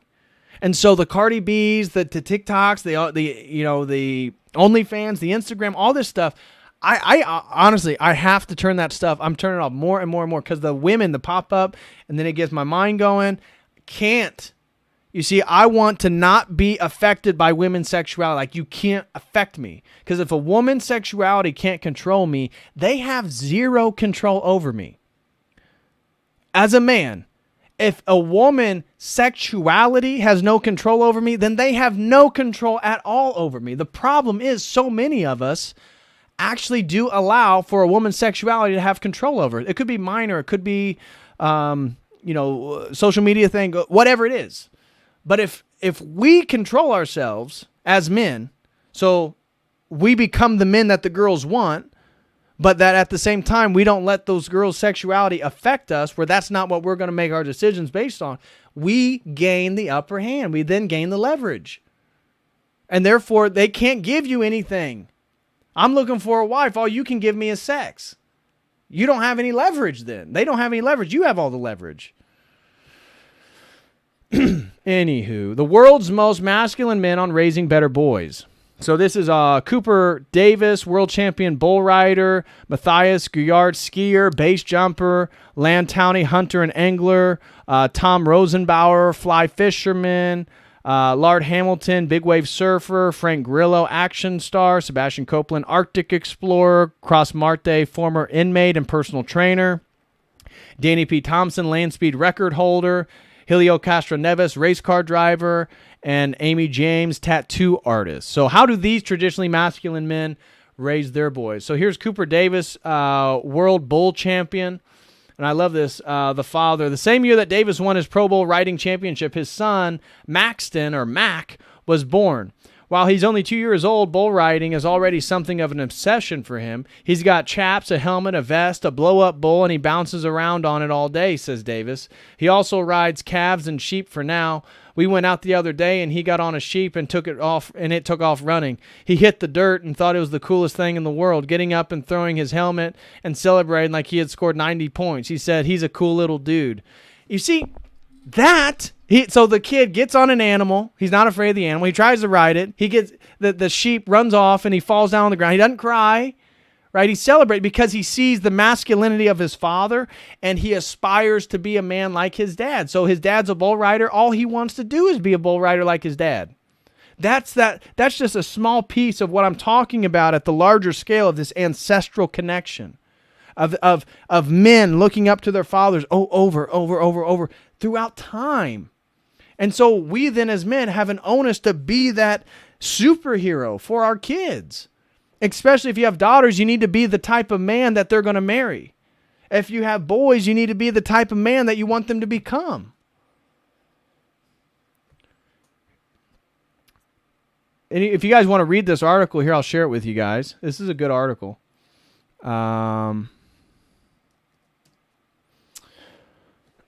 Okay. And so here's the skier and base jumper, Matthias Guyard. Guyard was has one 4-year-old son, Soren, who is can already carve on skis, drop in on 6-foot half pipes on a skateboard, and pull a mean fakey ollie. Guyard, not surprisingly, pushes him to practice, focus, and pay attention to his surroundings so that he can master his early passion. I'm not an expert in parenting, but what I noticed is that a lot of parents out there don't have expectations when it comes to their kids because they think they can't. True. That's, again, tradition has always had expectations, normative standards, expectations, especially for the men, especially for the boys. I'm sorry, but a kid is the definition of a superhero. A kid is always doing better. If you set the bar high and help them do their best, they're going to do their best. The man, a boy grows into a man once he has the courage to live by his own standards, says Giard, who grew up in France with 3 sisters. My role as a dad is to prepare Soren for his emancipation by helping him set high standards and not settle for mediocrity. Amen. Amen for that. What a great dad. Tom Rosenbauer, fly fisherman. Rosenbauer has a son, 13, an older daughter of 30, who never expressed much interest in fishing despite or because of the fact that it was something he did day in and day out. I've never believed in forcing my kids to go fishing with me. He says, I waited for them to beg me. The problem is neither of them begged. He says, I don't really tell my son anything about what it means to be a man. I feel he needs to develop his own persona. It would be arrogant. I don't know about that. Here's Lard Hamilton. Hamilton says that being a dad to 3 daughters, ages 10, 14, has taught him real fear. That's probably true. Frank Grillo, action star. At home with his 3 kids, Grillo's tough guy act remains. I sit them down. I'm very stern. He says, I can be their best friend, and I am most of the time, but they know when I sit them down and I'm in their face, they've done something. And while his star power grants his kids more comfortable childhoods than the kind he grew up with, he believes it's important to give them perspective. It's important to pay forward anything that you have had that you've been blessed with. I think my children are witnesses to what's necessary when they're successful and how you make other people's lives better. There's Arctic Explorer. And so, anyways, it goes on. I had another article. What was this one? Oh, ending the patriarchy. Yes, we got to end the patriarchy. Ending patriarchy, it says. Then we see, again, look at the crowd. You're not going to see... It's basically what you'd expect. Rather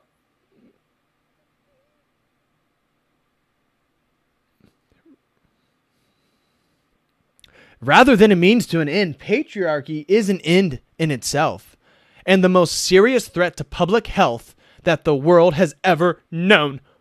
You know why you know what I was thinking about during this? Why they think that toxic masculinity, not wanting to go to a doctor, is so bad? Because they all planned on killing you with the jab.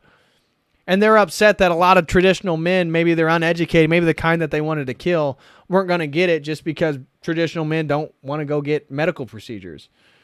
So this article was all about how bad the patriarchy is and why we need to end the patriarchy. Let's see.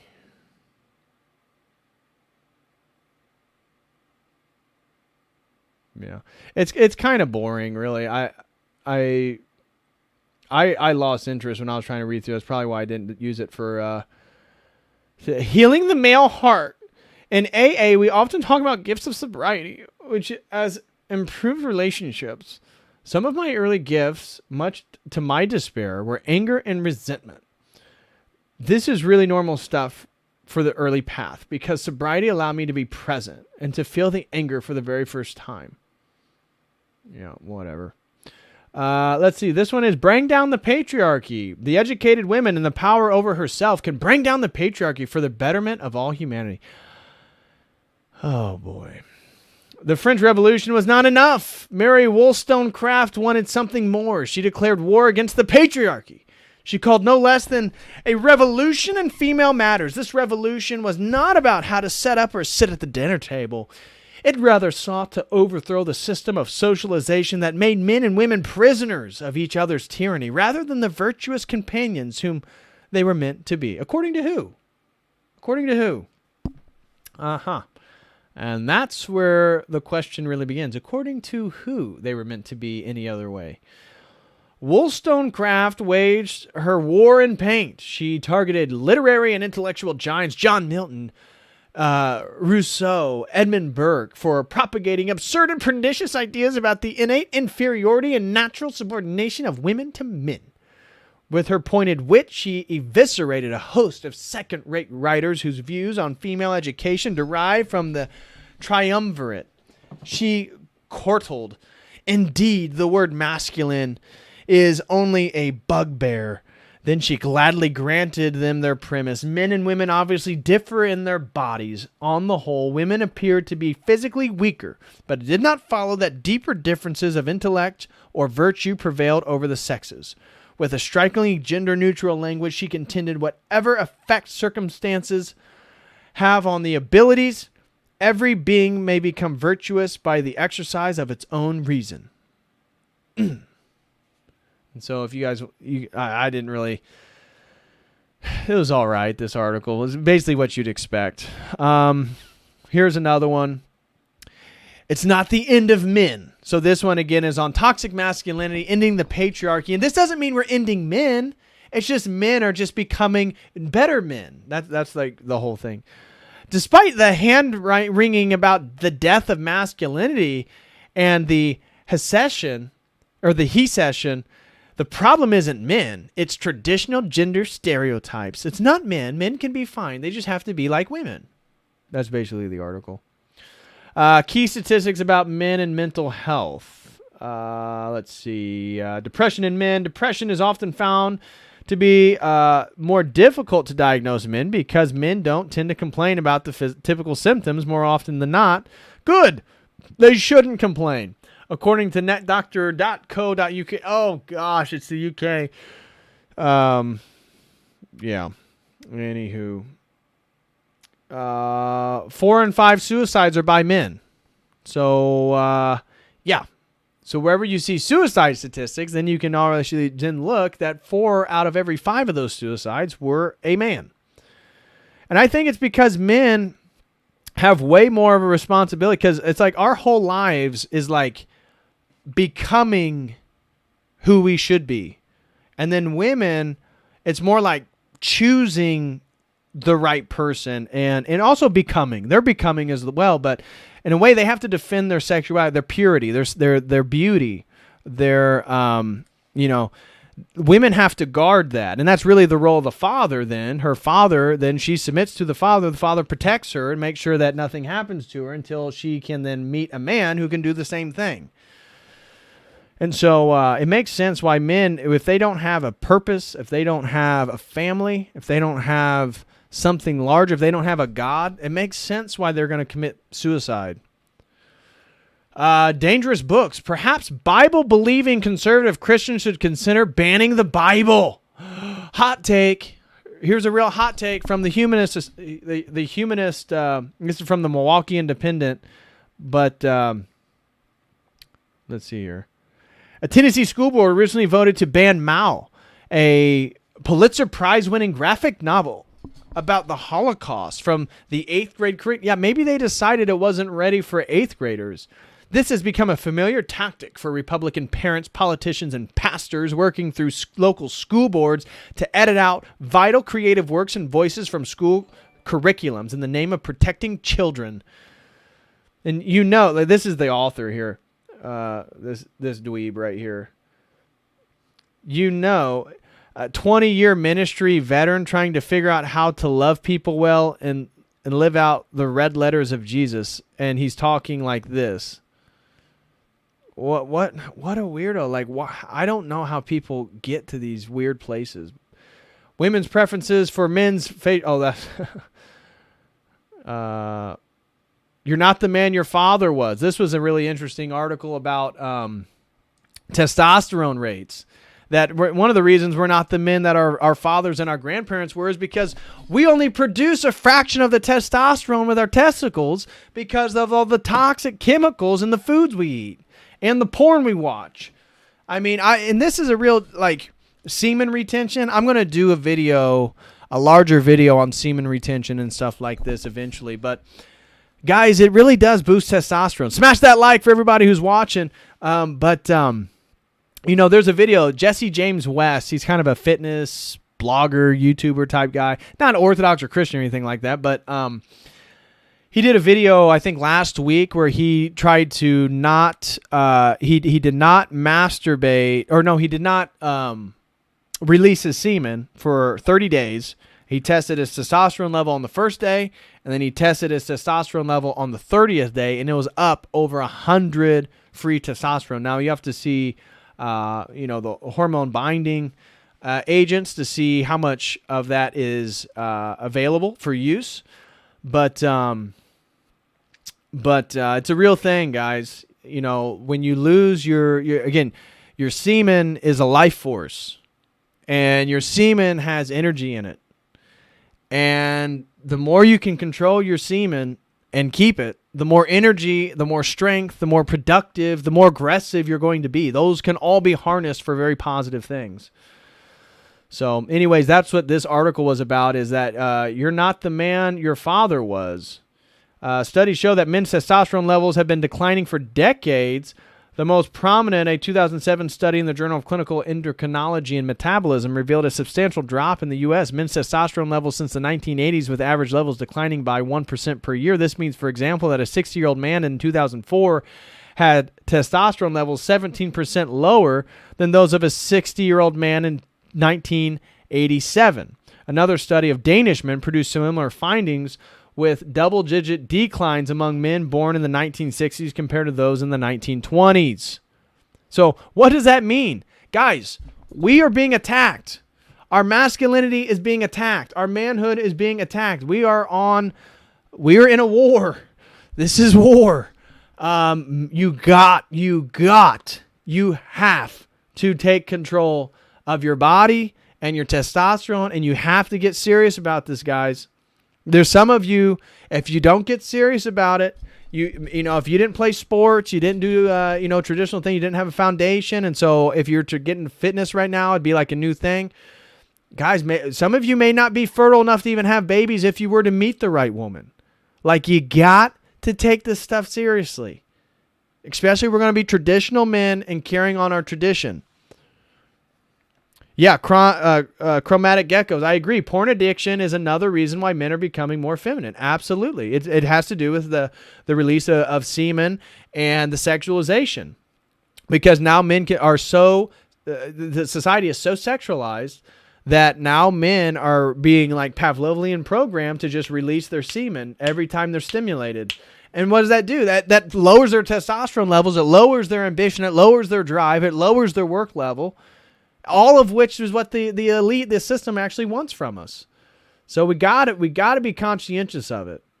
We got to fight against it. So if you guys want to read this article here, I'll share that with you here.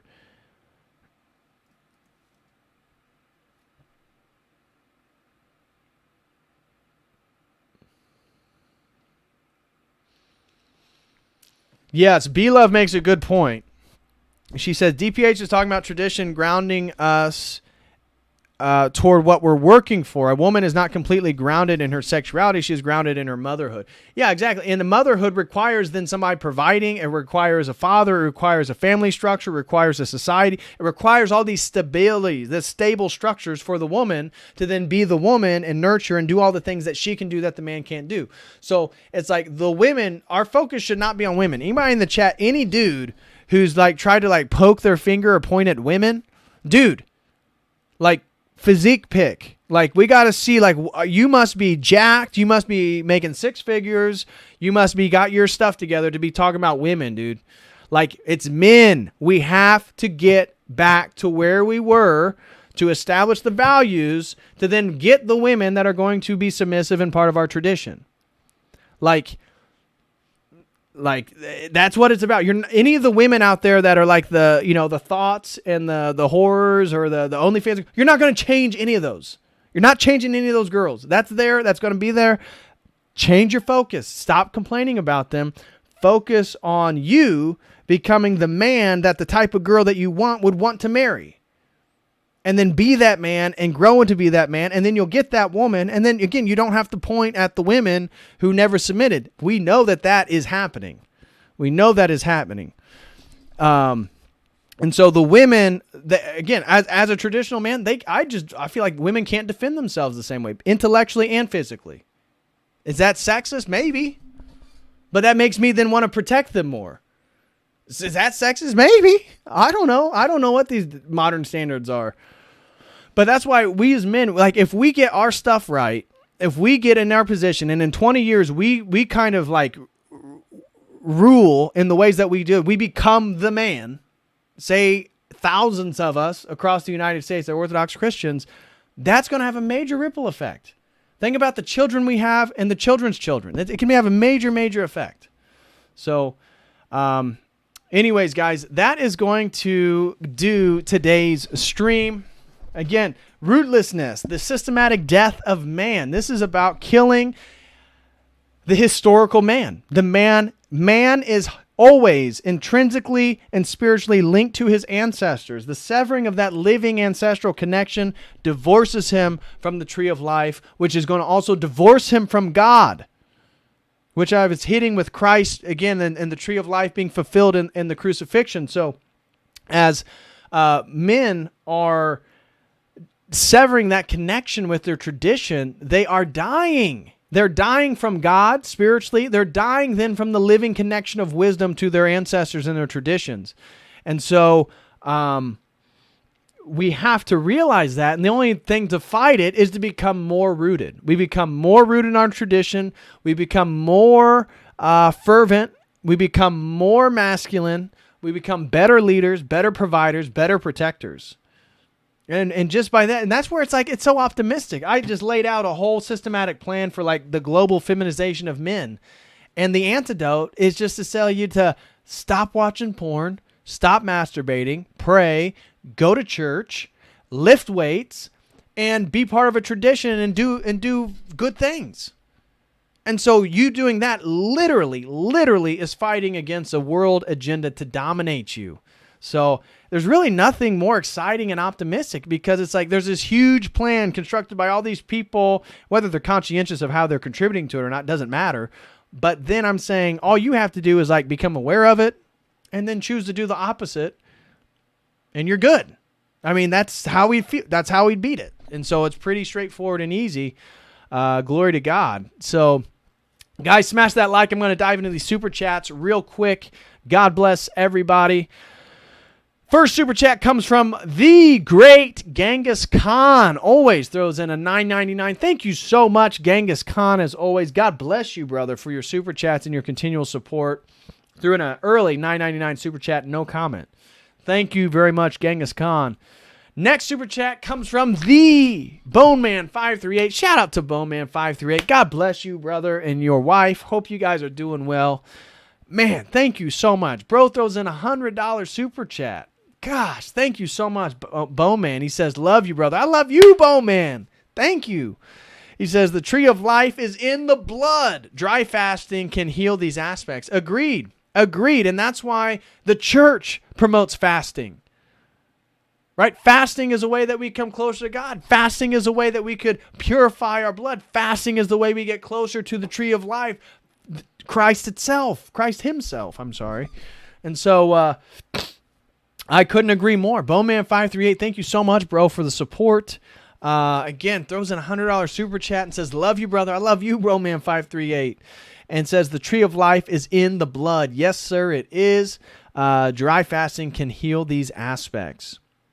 Next super chat comes from the Keenan Beats. Guys, shout out to the new intro that we got here on the channel. So if you like that introduction, make sure to give a shout out to Keenan. He put that music together. Really, really great guy. He says, your stream with Dylan in with the old, out with the new age is what originally brought me back to tradition. Before that, I was sort of floating through reality with no point of reference to anything. You know, and that's so true for so many of us, Keenan. Like, that's so true for, like, literally without tradition, you have no roots, you have no life, you have no angle perspective. Like you're just sort of free floating. You're a floater. You're just sort of like floating around culture and taking things in. And, oh, I thought that yesterday, but I'll do this today.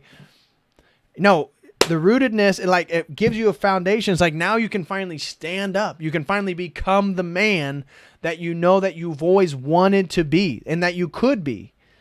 And so I'm totally with you, man. I'm totally with you. It wasn't until Orthodoxy that I had a fully fleshed out worldview for the first time.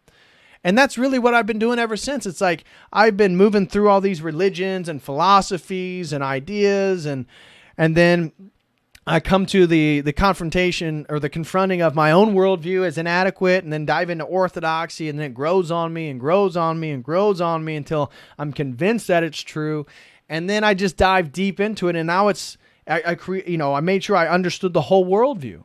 I put it all together, and now it's like I just look around and everything just falls into place. It makes more sense, and I feel so much more rooted. I feel like I'm finally becoming the man that I always wanted to be. You know, as a kid, when you look, when you thought about your life as an adult, when you're a little boy, it's like the way you look, money, family, the type of house. It's like I used to always daydream when I was a kid, like what type of adult was I going to be?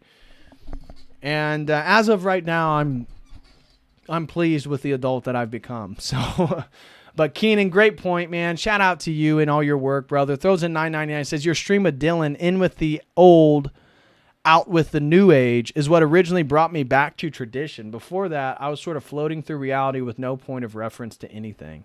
So true for most of us. Next super chat comes from Bowman538, throwing another one. Shout out to Bowman.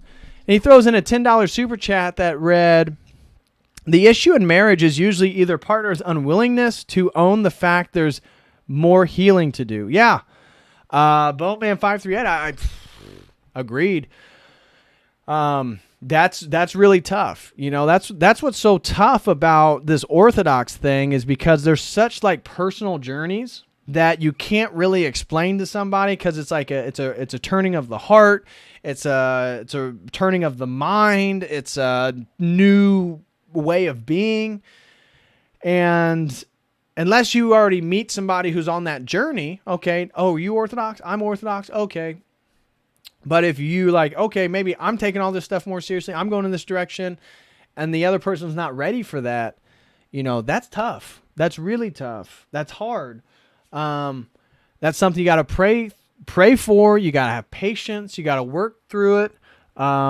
That's tough, man. And I've talked to so many guys in one-on-ones that they get into orthodoxy. They start reading the theology. They start learning the arguments. They watch Jay's debates. They may watch a few of my streams, and all of a sudden they are, they're ready to become orthodox. And then their wives, usually these guys were already married, and their wives are like, "What? You're in a cult? No, I don't want to go to church with you. No, I don't want to do that."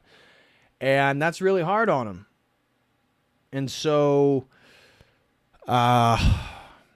the only thing I can say to do, advocate, is to pray, because there is no real answer for those situations. As Bowman 538, I'm sure he already knows. He's just saying that the issue in marriage is usually either partner's unwillingness to own the fact that there's more healing to do.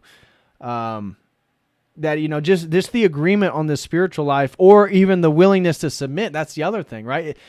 She doesn't have to be in the exact same place with you if she's willing to submit to you. If she's not willing to submit to you, then what do you do? I don't know what you do. I don't know how you get leverage in that situation. That's a tough one for any man who's going to find himself. Guys, smash that like button if you just joined. So, man, I think that's really wise words, Bowman 538, and I think a lot of guys listening are probably can sympathize with your words here, that finding a partner, who wants to go down this journey and wants to heal the same amount that you do, that's tough. That's tough. Well, God bless you, brother, and thank you again for the super chats, man. Bowman 538, thank you so much. Next super chat comes from Blue Pill Schwab. Oh, okay. Blue Pill Schwab throws in $3 and says, "You will be weak. You will be a fatty. You will be girly and simpy, and you will not be happy." Oh, what a great super chat. Whoever Blue Pill Schwab is, that's hilarious. That is hilarious. Blue Pill Schwab, you will be weak. You will be a fatty. You will be girly and simpy, and you will not be happy. Isn't that the truth? Oh my gosh. Whoever Blue Pill Schwab is, that's hilarious. Thank you so much for that $3 super chat. I love that. I love that. You will be weak. You will be a fatty. You will be girly and simpy, and you will not be happy. Well, thank you so much, Blue Pill Schwab. That's hilarious. Next super chat comes from the Simon the Amputee. Shout out to Simon. Shout out to you, brother. Hope you're doing well, man.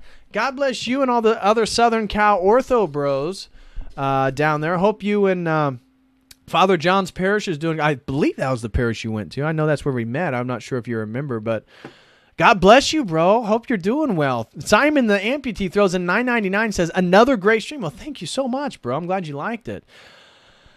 My apologies, brother. I'm not going to be able to make it to the Florida meetup. I was planning on coming, but I have a wedding to attend that weekend. Oh, man. Well, I understand. I am disappointed, but hey, I get it. Weddings are once in a lifetime. We'll do more meetups. We'll probably do another St. Augustine meetup next year. We'll do another one, bro. We'll do another one. You'll be able to come, and we're hanging out on the Florida beach. We're gonna hang out on the Florida beach. So mark it for next year, Simon. Can't make this year's trip, but mark it for next year. We're probably gonna do it again next year too. But yeah, I understand, bro. Simon again. Shout out to Simon the Amputee. Throw it in $9.99. Said another great stream. Well, thank you so much, man. My apologies, brother. I'm not gonna be able to make it to the Florida meetup. I was planning on coming, but I have a wedding to attend that weekend.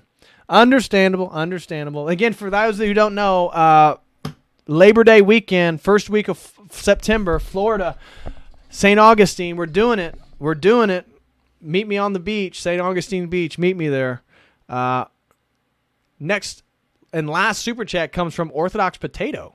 Shout out to Orthodox Potato. Throws in $4.99. Says, "Orthodoxy allows men to share their worries, concerns, and struggles with a spiritual father.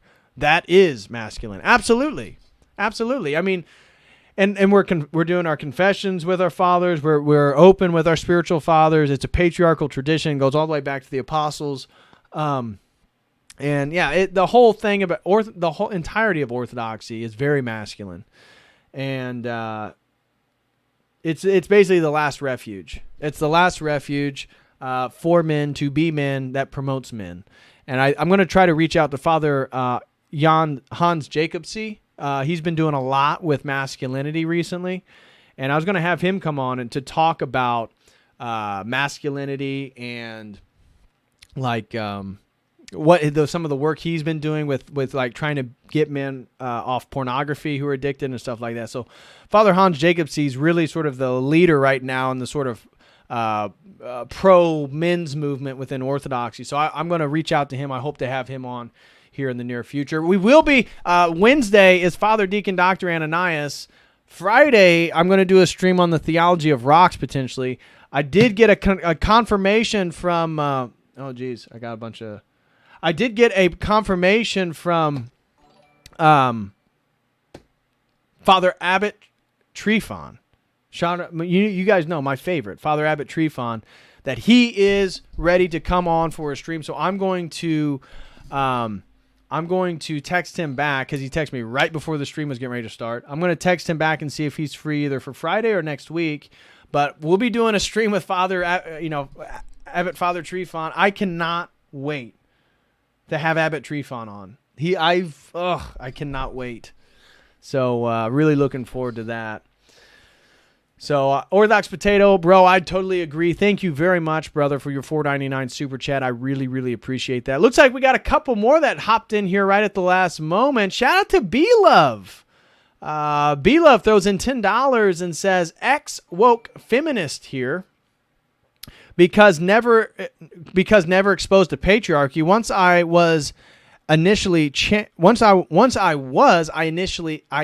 Oh my gosh. Take two. Let's start over. Shout out to B-Love. Throws in a $10 super chat. She says, ex-woke feminist here because never was exposed to the patriarchy. Once I was, I instantly changed. Patriarchy is the only safe place for women. Women always follow men. Keep following the way, kings. Absolutely. Oh, I love how you said women always follow men, because that's even what the OnlyFans stuff is the women are only doing that because they're following the attention of the men. They're following the money. They're following the culture. They're following, again, what they, and to some regards, it is related to the men and what they think the men want. And so shout out to B-Love. Once she was exposed to the patriarchy, she instantly changed. And it's true. Patriarchy is the only safe place for them. That's all we want to do. That's the thing, is like weak men allow women to be attacked. And weak men use very strange tactics to try to sleep with women. A strong traditional man is straightforward in what he wants, straightforward what he's going after. And, not going to be the sort of slimy creep that's going to try to figure out certain ways to be with somebody. They create boundaries. They create, there is no patriarchy equals safe space. That's got to be a future stream topic or something. Patriarchy equals safe space. I love that.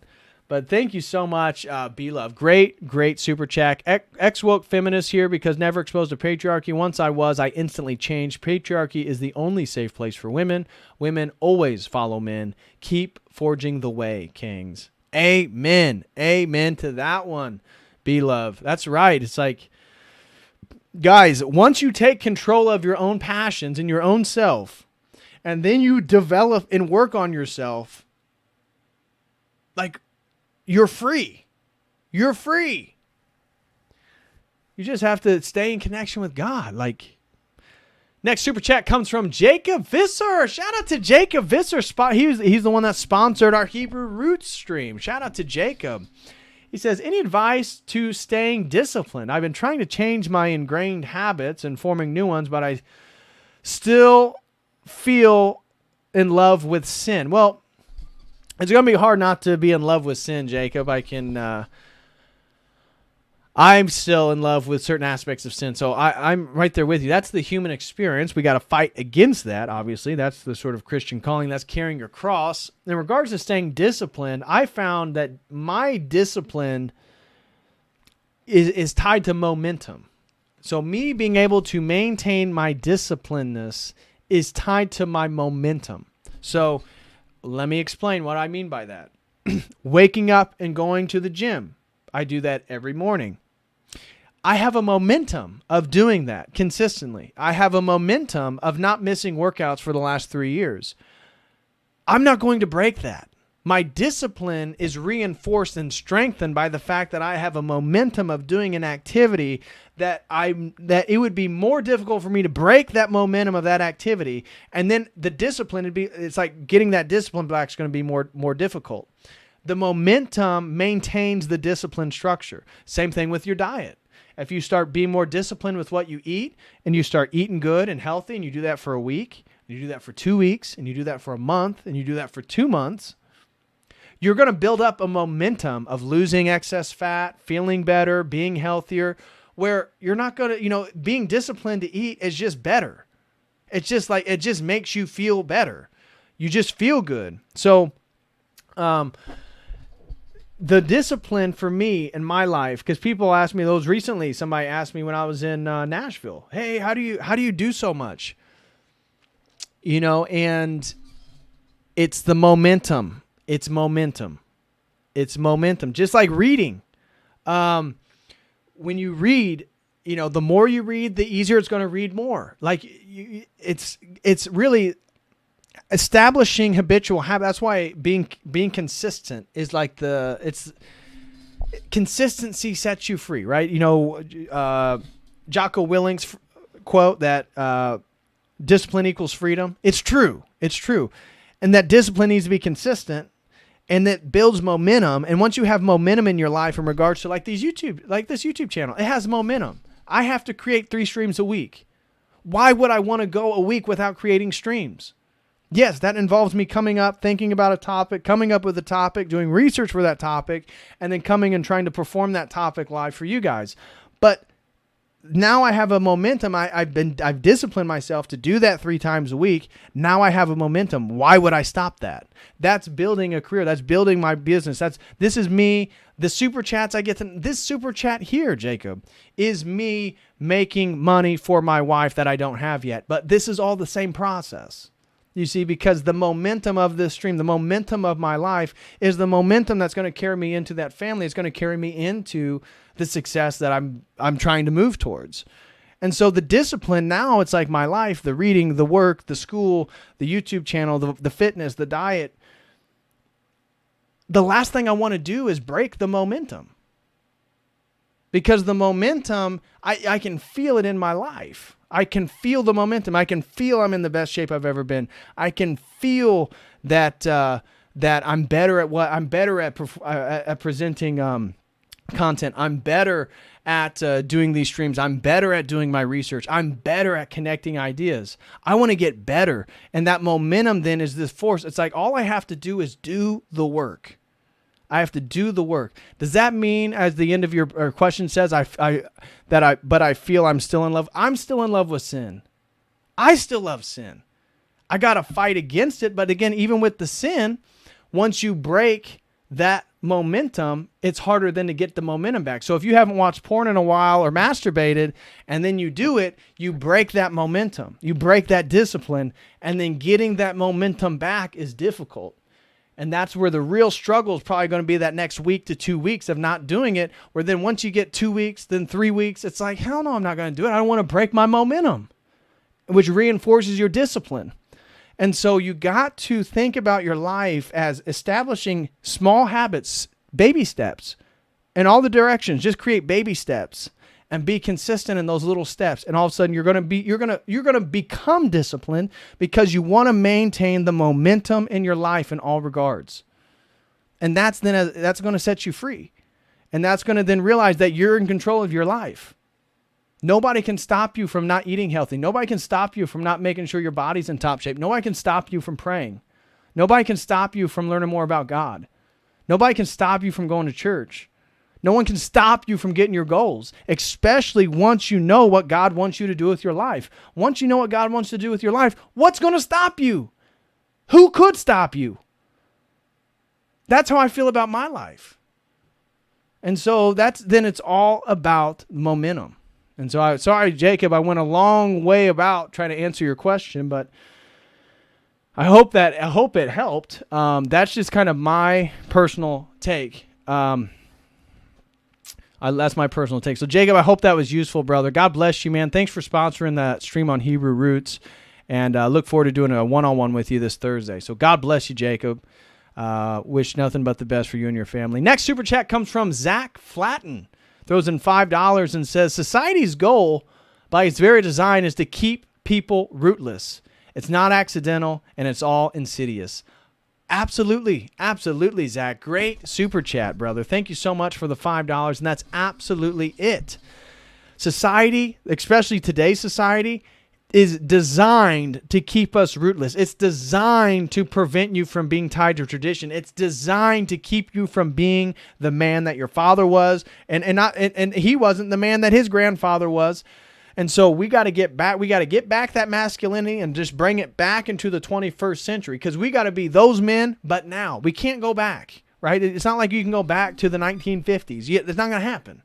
Not going to happen. You can't go back to the 1950s. So what you got to do then is become the 1920s, the 1800s type man, and bring that into the 21st century as you. And so then you are that man. You are the man in the 21st century taking it on.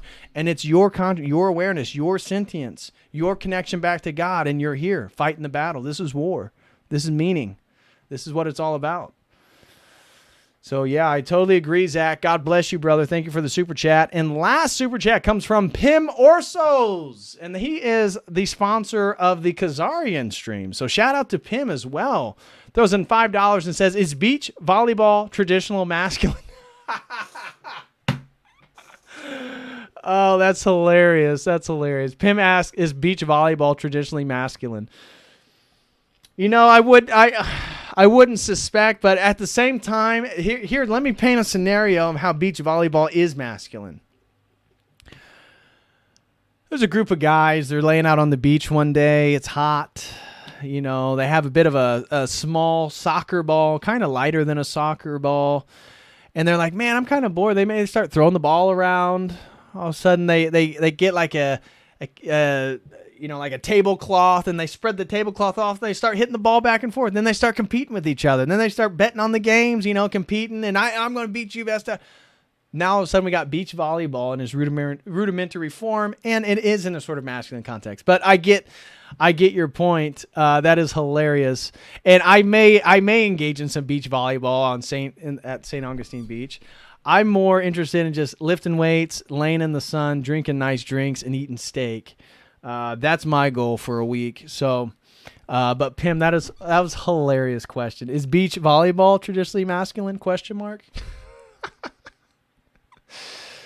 Oh gosh, that's hilarious. Anyways, guys, that's gonna do tonight's stream. God bless everybody. A special shout out to Boneman538.